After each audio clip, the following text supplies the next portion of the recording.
Hey, welcome to Postpartum Reframed, your guide to biblical joy. On this podcast, I'll discuss about the who, what, why, and hows of cultivating and practicing biblical joy in the first year postpartum. I'm your host, Kendall. I'm a wife and mama to 4 amazing children who you may hear in the background sometimes of this podcast. By the grace of God, I have overcome postpartum depression, rage, and anxiety by daily leaning into the strength that comes purely from His joy.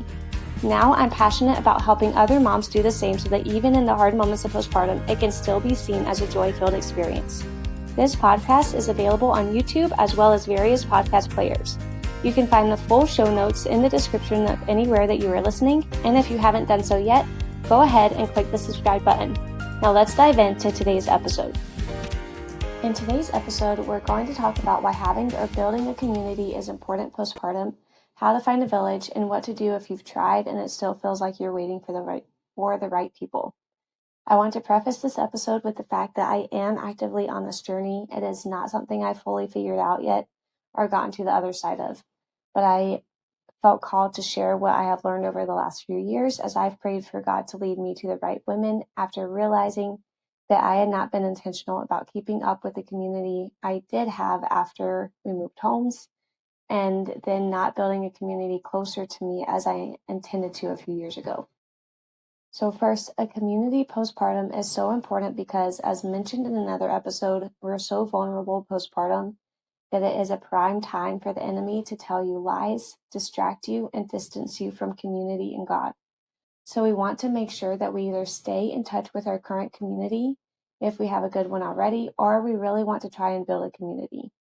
Because if we don't, then that's when we fall into the trap of feeling lonely, believing the lies of the enemy instead of God's truth, feeling discouraged, falling into depression, anxiety, or any other mood disorder postpartum, and then taking it out on our husband or our children. When you're postpartum and you have a good, godly community surrounding you, then they're able to help support you through pregnancy, pray for you all throughout labor, and after you have the baby, they're able to bring meals to you, help you around the house, check in daily if needed, pray for you, offer wisdom and encouragement, or maybe even hold the baby just so you can take a shower real quick. They're able to help you with things that will help you smoothly and joyfully get through that transition period especially. In Hebrews 10:24-25, NLT version, it says, "Let us think of ways to motivate one another to acts of love and good works. And let us not neglect our meeting together as some people do, but encourage one another, especially now that the day of His return is drawing near." Then in Ecclesiastes 4:9-10 and 12, NLT version says, "Two people are better off than one, for they can help each other succeed. But someone who falls alone is in real trouble. A person standing alone can be attacked and defeated, but 2 can stand back to back and conquer. 3 are even better, for a triple braided cord is not easily broken." And then in Galatians 6:2 NLT version, it says, "Share each other's burdens, and in this way obey the law of Christ." So, say you have a baby who tends to be fussier or cries a lot. Maybe they need to be held only by you 24/7 and they scream the second they're set down or given to someone else. Having that support is so crucial because it can be really hard to listen to your baby cry the majority of the day. It can be really hard to feel like you can't take a second to help another child or to meet your basic needs without the baby crying. Having a community that you can simply text and say, "Hey, I'm having a really tough time today.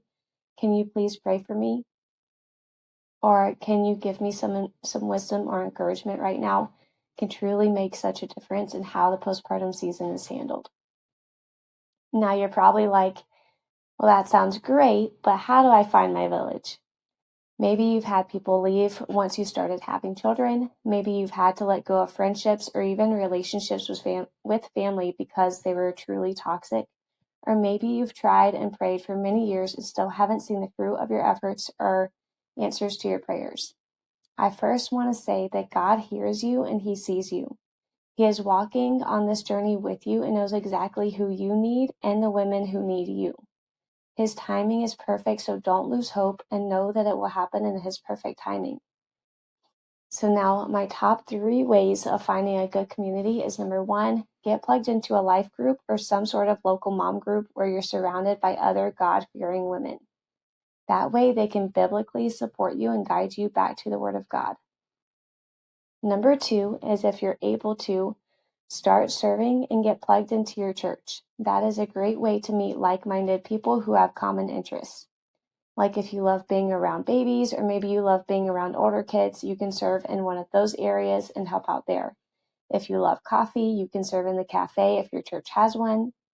Get plugged into whatever interests you the most to meet like-minded women and to start serving other people. Because what that also does is when you're serving other people, your mind isn't as focused on what you might be going through in this postpartum season. It's focused on serving others in God's kingdom. Lastly, number 3 is to pray about it. No one knows you better than God, which makes him the best person to orchestrate the kind of community that you need. So pray to him, be specific, believe that he's already working on it, and thank him for already providing that community. Now, we look at verses like Galatians 6:2 and we crave that. We want someone to help carry the burden.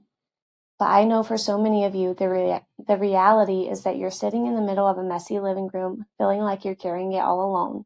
You're doing the work of building a village, but the foundations aren't set yet. This is why I will be coming out with a 4-week intensive where you're a part of a small private community in Voxer. You will be able to submit your question, what you're struggling with, or a prayer request at any time via a voice or text message, and I personally will respond each day, guiding you on how to practice true joy in your life right now as you continue praying for and creating a local community. This allows each person to receive one-on-one coaching, but it also allows other members to encourage each other, to not feel alone, and to learn and grow together. It's the perfect next step for the mama who wants to move from hearing to doing in a shorter time span. So if this is something that you or someone you know or are interested in, I will leave a link for the waitlist in the show notes so that you can be the first to know all of the details and when enrollment opens. Okay, to piggyback off of some of what I just talked about, if you have tried and it hasn't worked out, or you have been praying for years and still haven't been able to build a community, keep praying and envision what that even looks like. Sit down with your favorite drink and envision getting together and supporting each other through the ups and downs of motherhood and postpartum. Having a prayer chain going when someone is in labor or having a tough time. Making meals for one another, enjoying each other's company while trying to keep children alive. Envisioning your future village will help you build your faith in the season of waiting, and the more specific you are, the more helpful it'll be. Well, thank you so much for listening to the Postpartum Reframed podcast today. If this helped, encouraged you, or you have a question, please take a few moments to comment, leave a review, or share it with another mama who could benefit from this type of content. Let's create a world where women can have a joy-filled postpartum together. And remember that if you or someone you know needs extra support, click the link in the description to join the waitlist when that service becomes available soon. I'll see you next week.